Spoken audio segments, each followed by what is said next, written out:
ಮಕ್ಕಳಿಗಾಗಿ ಸಂಕ್ಷಿಪ್ತ ರಾಮಾಯಣ ಭಾಗ 24 ಸೀತಾರಾಮ ಪಟ್ಟಾಭಿಷೇಕ. ನನ್ನ ಕನ್ನಡ ಕಥೆ ಚಾನಲ್ಗೆ ಸಬ್ಸ್ಕ್ರೈಬ್ ಆಗಿ ಪಕ್ಕದಲ್ಲಿರೋ ಬೆಲ್ ಐಕಾನನ್ನು ಒತ್ತಿ ನಿಮಗೆ ಅನಿಸಿದ್ದನ್ನು ಕಾಮೆಂಟ್ ಬಾಕ್ಸ್ನಲ್ಲಿ ಬರೆಯಿರಿ. ಹಿಂದಿನ ಸಂಚಿಕೆಯಲ್ಲಿ ಶ್ರೀರಾಮನ ಸೇನೆ ರಾವಣ ಸೈನ್ಯವನ್ನು ಜಯಿಸಿತ್ತು ಮತ್ತು ರಾವಣ ಶ್ರೀರಾಮನಿಂದ ವಧಿಸಲ್ಪಟ್ಟಿದ್ದ ಹಾಗೂ ರಾಮ ಸೀತೆಯನ್ನು ತಾನು ಪುನಃ ಒಪ್ಪಿಕೊಳ್ಳಬೇಕೆಂದರೆ ಅವಳು ಅಗ್ನಿ ಪ್ರವೇಶ ಮಾಡುವುದರ ಮೂಲಕ ತನ್ನ ಪಾವಿತ್ರ್ಯತೆಯನ್ನು ಸಾಬೀತುಗೊಳಿಸಿಕೊಳ್ಳಲೇಬೇಕು ಎಂದ ತನ್ನ ತೀರ್ಮಾನವನ್ನು ಈ ಪರೀಕ್ಷೆಯನ್ನು ಒಡ್ಡುವುದರ ಮೂಲಕ ತಿಳಿಸಿದ್ದ. ಮುಂದೇನಾಯಿತು ನೋಡೋಣ. ರಾಮನ ಮಾತನ್ನು ಕೇಳಿದ ಸೀತಾಮಾತೆ ಹೃದಯ ಭಗ್ನಳಾದಳು. ತನ್ನ ಪತಿಗಾಗಿ ಕಾಯುತ್ತಾ ಆಹಾರ, ನೀರು, ನಿದ್ದೆಯನ್ನು ತ್ಯಜಿಸಿ ಇಷ್ಟು ದಿನಗಳ ಕಾಲ ರಾವಣನ ಅಧೀನದಲ್ಲಿ ತಾನು ರೋಧಿಸುತ್ತಾ ಕಳೆದಿದ್ದಳು. ಯಾವುದೇ ಆಮಿಷಗಳಿಗೆ ಮನಸೋಲದೆ ಶ್ರೀರಾಮ ಬಂದೇ ಬರುವನೆಂಬ ದೃಢ ನಂಬಿಕೆಯಿಂದ ಅನವರತ ಅವನನ್ನೇ ಮನದಲ್ಲಿ ಜಪಿಸುತ್ತಿದ್ದಳು. ಅಂತಹದ್ದರಲ್ಲಿ ಈಗ ಶ್ರೀರಾಮ ಅವಳ ಪಾವಿತ್ರ್ಯತೆಯನ್ನು ಸಂಶಯಿಸುತ್ತಿದ್ದಾನೆ ಎಂದವಳಿಗೆ ಅನ್ನಿಸಿ ತುಂಬ ದುಃಖಿತಳಾದಳು. ಆ ದುಃಖದಲ್ಲಿ ಅಗ್ನಿಕುಂಡವನ್ನು ವ್ಯವಸ್ಥೆ ಮಾಡುವಂತೆ ಅವಳು ತನ್ನ ಮೈದುನ ಲಕ್ಷ್ಮಣನಿಗೆ ಆದೇಶವಿತ್ತಳು. ಶ್ರೀರಾಮ ಸುಮ್ಮನಿದ್ದ. ಅಗ್ನಿಕುಂಡ ತಯಾರಾಯಿತು. ಸೀತಾಮಾತೆ ತಾನು ಪವಿತ್ರಳೇ ಆಗಿದ್ದಲ್ಲಿ ತನ್ನನ್ನು ಕಾಪಾಡುವಂತೆ ಅಗ್ನಿದೇವನಲ್ಲಿ ಭಕ್ತಿಯಿಂದ ಪ್ರಾರ್ಥಿಸುತ್ತಾ ಅಗ್ನಿಕುಂಡವನ್ನು ಪ್ರವೇಶಿಸಲು ತಯಾರಾದಳು.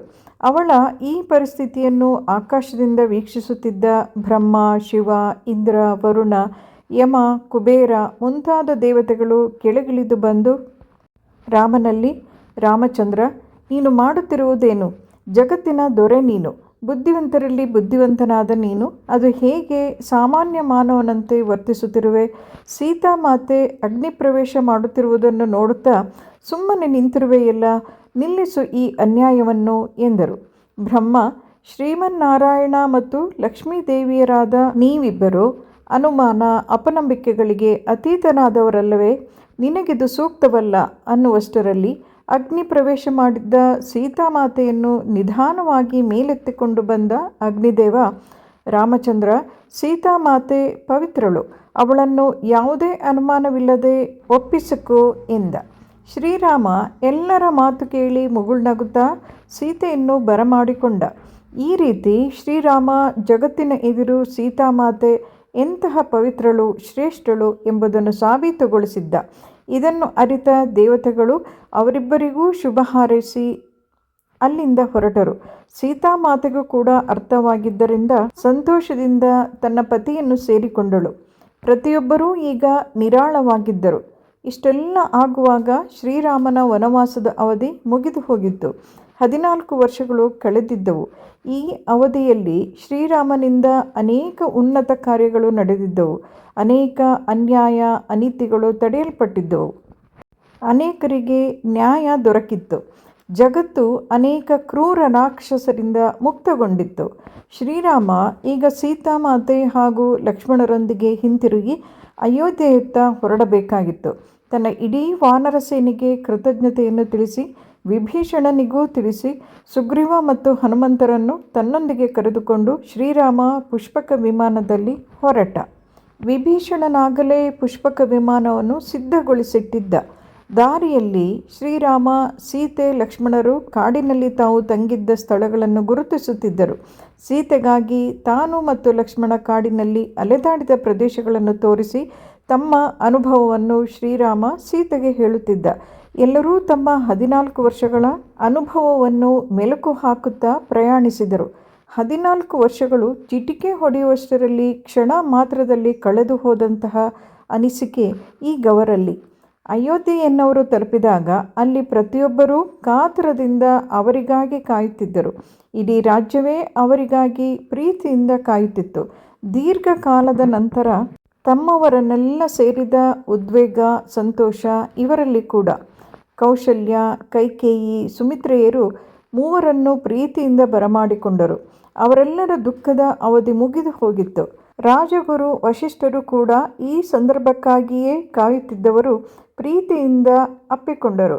ಶ್ರೀರಾಮನಿಗಾಗಿಯೇ ಕಾಯುತ್ತಿದ್ದ ಭರತ ತನ್ನಣ್ಣನ ಕಾಲಿಗೆರಗಿ ರಾಜ್ಯಭಾರವನ್ನು ವಹಿಸಿಕೊಳ್ಳುವಂತೆ ಬೇಡಿಕೊಂಡ. ರಾಜಗುರುಗಳು ಹಾಗೂ ತಮ್ಮ ತಾಯಂದಿರ ಆಶೀರ್ವಾದಗಳೊಂದಿಗೆ ಶ್ರೀರಾಮ ತಾನು ಪಟ್ಟಾಭಿಷೇಕ ಮಾಡಿಕೊಳ್ಳಲು ಒಪ್ಪಿದ. ತಕ್ಷಣ ರಾಜ್ಯದಲ್ಲಿ ಸಡಗರ ಸಂಭ್ರಮ ತುಂಬಿಕೊಂಡವು. ಮತ್ತೊಮ್ಮೆ ರಾಜ್ಯದಲ್ಲಿ ಹಬ್ಬದ ವಾತಾವರಣ ಏರ್ಪಾಡಾಯಿತು. ಇಡೀ ರಾಜ್ಯವೇ ಶೃಂಗಾರಗೊಂಡಿತು. ದೇಶ ವಿದೇಶಗಳಿಂದ ಅತಿಥಿಗಳು ಆಗಮಿಸಿದರು. ಎಲ್ಲದಕ್ಕೂ ಸೂಕ್ತ ಏರ್ಪಾಡುಗಳಾಗಿದ್ದವು. ಶುಭ ಗಳಿಗೆಯಲ್ಲಿ ಎಲ್ಲರ ಸಮ್ಮುಖದಲ್ಲಿ ಸೀತಾರಾಮರ ಪಟ್ಟಾಭಿಷೇಕ ಕಾರ್ಯಕ್ರಮ ವಿಜೃಂಭಣೆಯಿಂದ ನಡೆಯಿತು. ಮಹಾರಾಜ ಮಹಾರಾಣಿಯರ ಅಕ್ಕ ಪಕ್ಕ ಲಕ್ಷ್ಮಣ, ಭರತ ಮತ್ತು ಶತ್ರುಘ್ನರು ಕುಳಿತಿದ್ದರು. ರಾಮಭಂಟ ಹನುಮಂತ ಶ್ರೀರಾಮನೊಂದಿಗೆಯೇ ಇದ್ದ. ರಾಜ್ಯದ ಜನತೆ ವಾರಗಟ್ಟಲೆ ಈ ಕಾರ್ಯಕ್ರಮದ ಸಂಭ್ರಮವನ್ನು ಅನುಭವಿಸಿದರು. ಅವರೆಲ್ಲರಿಗೂ ಉದಾರವಾಗಿ ಉಡುಗೊರೆಗಳು ದೊರಕಿದ್ದವು. ತದನಂತರ ಶ್ರೀರಾಮ ಅನೇಕ ವರ್ಷಗಳವರೆಗೆ ಯಶಸ್ವಿಯಾಗಿ ರಾಜ್ಯವಾಳಿದ. ಪ್ರಜೆಗಳು ಸುಖ ಸಂತೋಷ ನೆಮ್ಮದಿಯಾಗಿ ಜೀವಿಸುತ್ತಿದ್ದರು. ರಾಮನ ಆಡಳಿತ ಎಷ್ಟು ಸುಭಿಕ್ಷವಾಗಿತ್ತೆಂದರೆ ಅವನ ಅವಧಿ ಇಂದಿಗೂ ರಾಮರಾಜ್ಯವೆಂದೇ ಪ್ರಸಿದ್ಧಿಯಾಗಿದೆ. ಇಲ್ಲಿಯವರೆಗೂ ಮಕ್ಕಳಿಗಾಗಿ ಸಂಕ್ಷಿಪ್ತ ರಾಮಾಯಣದ ವಿವಿಧ ಭಾಗಗಳಲ್ಲಿ ವಾಲ್ಮೀಕಿ ರಚಿತ ರಾಮಾಯಣದ ಪ್ರಮುಖ ಘಟ್ಟಗಳನ್ನು ಸಂಕ್ಷಿಪ್ತವಾಗಿ ಕೇಳಿಸಿಕೊಂಡಿದ್ದೀರಿ. ಸಂಪೂರ್ಣ ರಾಮಾಯಣವನ್ನು ಎಲ್ಲರೂ ತಪ್ಪದೆ ಓದಿ. ಈ ಕಥೆಗಳಿಂದ ನಾವು ಶ್ರೀರಾಮನ ಆದರ್ಶಗಳು, ಧ್ಯೇಯಗಳು, ತತ್ವಗಳು, ಮಾತಾಪಿತೃಭಕ್ತಿ, ಪಿತೃವಾಕ್ಯ ಪರಿಪಾಲನೆ, ಸತ್ಯನಿಷ್ಠೆ, ಏಕಪತ್ನಿತ್ವ, ಮಾನವ ಮೌಲ್ಯಗಳು ಇತ್ಯಾದಿ ಗುಣಗಳನ್ನು ಕಾಣಬಹುದು. ನೀವೆಲ್ಲರೂ ಶ್ರೀರಾಮನ ಆದರ್ಶಗಳನ್ನು ಅರಿತುಕೊಂಡು ಬಾಳ್ವೆ ಮಾಡೋಣ. ಸಮಾಜದ ಸ್ವಾಸ್ಥ್ಯಕ್ಕಾಗಿ ಶ್ರಮಿಸೋಣ. ಇಲ್ಲಿಗೆ ಮಕ್ಕಳಿಗಾಗಿ ಸಂಕ್ಷಿಪ್ತ ರಾಮಾಯಣದ ಭಾಗಗಳನ್ನು ಮುಗಿಸುತ್ತಿದ್ದೇನೆ. ಮುಂದಿನ ಬೇರೊಂದು ಕಥೆಯನ್ನು ನಿರೀಕ್ಷಿಸಿ. ಧನ್ಯವಾದಗಳು.